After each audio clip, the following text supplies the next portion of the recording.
Welcome, everyone. Thank you for participating in today's webinar. My name is Chelsea, and I will be your NAHB host today.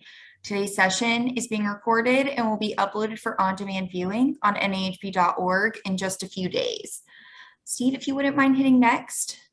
Please note this webinar is copyrighted by the National Association of Home Builders and is intended to provide complete and accurate information on the subject matter covered as of the time of publication. I'll give you a moment to review the copyright and disclaimer statement. And now, without further ado, I will turn the presentation over to today's speakers, Steve and Leslie. Take it away. Hi, everybody. Thank you so much for joining us. I am Leslie McCarthy. I'm with Builders Design, and my fun colleague here, I'll let him introduce himself. Hi, Leslie. I'm Steve Moore. I'm the senior partner with BSB Design, and I can't believe Allie talked us into doing this, but we're so excited for the next 14 and a half minutes to go. That's right. Or trusted us to. Yeah, that too. Trusted us to pull this off. We're kicking it. So here we go. Exactly. All right. So how to design working from home spaces that actually work. Obviously, we've been thrown into this crazy time where we've had to turn lots of different spaces in our homes into working spaces, whether it's for us or for our children or our spouses. You know, our homes are really having to work hard for us right now. So we kind of, with the short time, we divided it down into three really important design factors. Number one being location, location of that office in the home or that working space, whether if it's not a full office. The size and function of that office is incredibly important. And then from a design standpoint and a health standpoint, those aesthetics and ergonomics, we wanted to talk about the importance of those. All right, we thought you all would get a kick out of what our home offices used to look like back in the day. The photo, on the left, please take note of that computer monitor. That is fantastic. That's probably how we all started our careers many years ago. Thankfully, we have evolved. The one on the right, beautiful back in its day, but certainly not functional for how we work today. So thankfully, we have advanced our design skills. Well, I like the ivy over the cabinets and the tile. Those are perfect. I love that. Yeah, the wallpaper backsplash. Yeah, exactly. That's fantastic. The border. I mean, it's awesome. It's a little throwback. So the bottom line is this. Yes, that was a throwback, but the fact is we really have, while we've come very far, at the same time, really are relying on what we used to do. So the first part, as Leslie talked about, location access. We've broken it down typically into 4 places in the house in terms of private to public and engagement across the plan. So as you look at your floor plans, you have to literally look at where you want that space to be, and that space to be will end up determining what kind of use it's going to have. So first off is private. Private typically tucks into where we traditionally thought of the home office in the beginning, where it was up in front of the house, off of the front foyer, where if you wanted to engage with somebody visiting you right away, you didn't have to enter through the house to get there. Now, this office, though, has been transitioned into today's world where you see multiple places to close it off. So you have a work spot in the corner, you've got a relaxation room. So this is actually a node or an office space that you can live in if you need to. And if you look at the picture on the right, you've got barn doors that close off the space, but you've also got another layer of doors into the house. So you can terrifically isolate yourself if you need to in this office space. That's private. We then get into something we call private semi-isolated, where it's private because you've got doors to close, but you look at this small floor plan, the den, or in this case, den and bedroom, and we're going to talk about it in a minute, the idea that the plan is tucked into, so it's not the front door, it's inside the house. So it's your den, not necessarily a front office, if you will, but it's private because you can close those doors. You're there by yourself and you're not out in the open. Semi-isolated now becomes the next level of this conversation. It's tucked away, and you can see where on this plan, pocket office is the terminology we've seen in the industry for a number of years now, where you're pulling it away from the action in the kitchen. It's close by. You can have some privacy. This is the next generation of that computer monitor that Leslie showed in that first slide. All part of the connectivity of the kitchen, but it's semi-isolated, as we call it. So these are some great examples. And I think, you know, a lot of these example photos that we're going to show you fit a lot of the kind of thoughts that we're going to talk about today. You know, the one on the left with that semi-isolated, look at what a small space and how hard that space is working for that person working from home. And then what I love about the one on the right is the window, the windows and the light coming in. We'll talk about that in just a few minutes, but you know, taking a really small space and making it work really hard for you.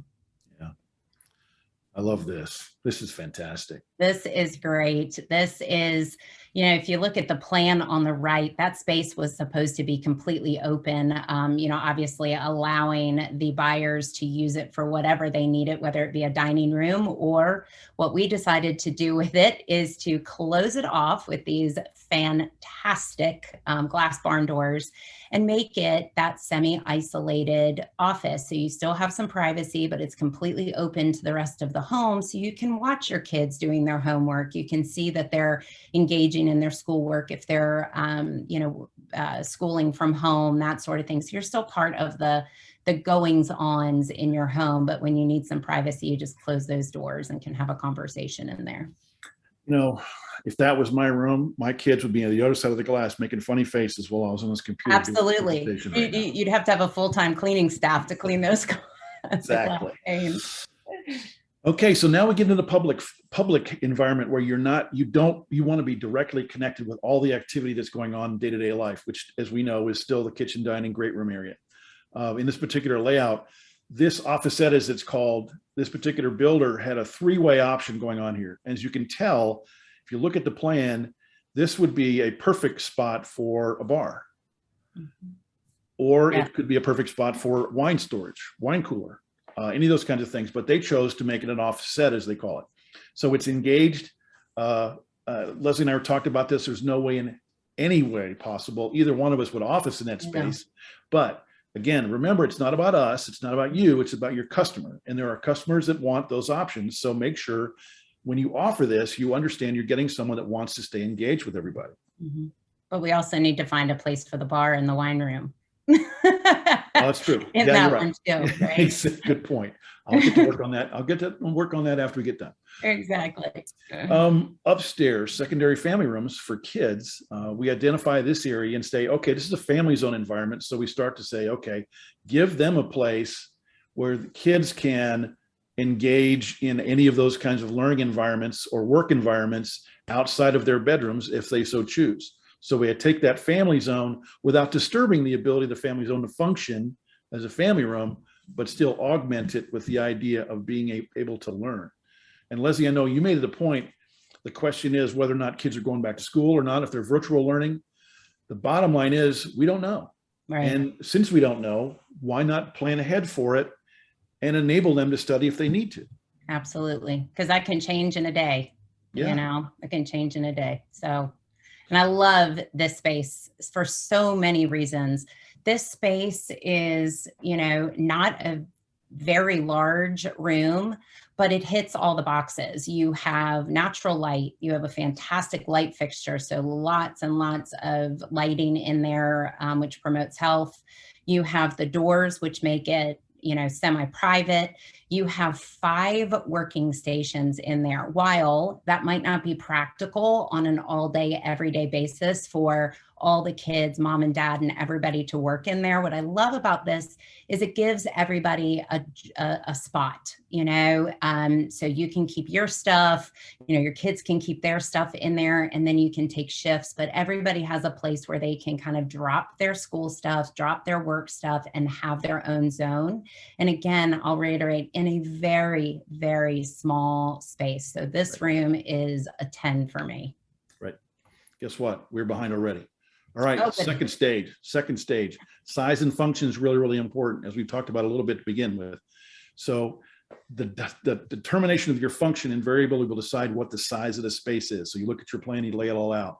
Flex study is an option. It's okay. Flex study is very straightforward for us, for everybody right now. You're taking a secondary bedroom, turning it into a study. depending on where that location is, but it's an easy transition to say, okay, take the doors off, instant study. Now, small rooms. Yeah, small spaces. We're going to be really quick through these. Imagine that front flex room on a typical plan and then put a wall down the middle of it. Now you've created two really beautiful offices out of one flex space. I cannot wait till a builder gets bold enough to do that in their plans. People will love it. People will Yep. love it. Absolutely. Pocket offices located, typically they're 4 to 6, 5 to 7. It's 5 by 7. It's really easy to attach it, if you will, to a butler's pantry, carving it off that wall. You can see that connection from the garage all the way through the pocket office, pantry, owner's entry is really, really simple. And as we talked about before, it kind of, you can see the way it lays out. It's perfectly connected. Mhm. The work wall we addressed Mhm. is just take that wall over and take 2 feet of it Mhm. and this is fantastic. And it really, really, really works. It does. It does. And then taking a bedroom space for a kid and just making it interesting. A kid's going to want to hang out there and they're going to want to do their schoolwork in theory, but at least make it cool and interesting to look at for them. Right, So, exactly. All right. So now we need to also talk about the small spaces, the niche spaces, closet carve outs. The idea here is an individual space, much like we do in student housing. You have a small spot where the student can study in their room if they so choose. They don't want to be in a public space. The drop zone area for a small desk. Closet carve outs. How beautiful. yeah, love that. 2 monitors in a closet. I mean, and that works perfectly for a lot of people that work from home. Yeah. Now You know, you're trusting partners us. desks. I mean, there's a lot of controversy over whether a partner's desk works, but I think we had to talk about it. The drawing on the left is a new concept that hopefully we will get to see come to life in the next few months. But having 2 desks facing 2 different directions, obviously you need a pretty large room to do that, but I think that's the new partner's desk opportunity there. Yeah. Yeah, there's no way I would be able to work like that with Probably not. across, We'll see. We'll see how it works. Making faces at each other, the same deal. Same thing. Exactly. Exactly. So design factors, you know, always thinking about ergonomics, aesthetics, comfort, and health. And we'll buzz through these really quickly because we know we are up against time here. We got 3 minutes. We're good. Oh, 3 we minutes do. now. I'm Yeah. off. My watch is off. That's great. So really thinking through comfort, you know, chairs and desk levels. So from a design standpoint, when you're designing a space, you know, thinking about this picture on the left, not only is the light fantastic, the chair is super ergonomic. The 2-height desk is wonderful. So you can have options. Again, that middle picture, again, I think this room is just really spectacular with the 2 heights. You know, the adjustable desks for both parties. I just love that, and the 2 seating options. And then again, same on the right photo with the 2 height desks. I love to stand and work when I can. Hands up for everybody that bought a chair after being at home a month, realizing their chair was really, really bad. Really uncomfortable. And Yep, that's why you cannot get office chairs to this day. Yeah. And talking to my physical therapist about some other stuff, because I had back issues, big surprise. He said there's things like the chairs need to move, your eye level needs to be on top of the monitor. You need to get up you need to move every 20 seconds. That's right. Is So what he said. thinking that All through. these kind of things that are there. So all of this fits into the same thing. And we as designers can only do so much. So That's get up and right. move around after this is over. Absolutely. And then lots of light. You know, it's so important to have a window if you possibly can in your office. It just makes you feel better. It makes you feel more connected to nature. And if you don't have a window in your office, you know, again, get up every hour, go outside, get some fresh air. It makes us all way more productive. Yeah. And most importantly, too. And then lighting. Just, you know, having the proper light in your office. You know, Steve and I talk about this, and both of us are working in offices where we have a ceiling fan with a light on it, which provides no light. So on dreary days, we're both sitting in the dark working, but we can certainly preach what is correct, even if we're not living it. But lighting is critical in everything that we do, right? Especially as we get older when we can't see. We can't see. Yeah, exactly. Exactly. So with 53 seconds left, how cool is this? Wonderful. All of these things matter. I mean, and you can have it all, but the bottom line is what we've learned over time, and we're going to continue to learn, and we hope you feel the same way. Location and access to it helps determine what you're going to do with that space.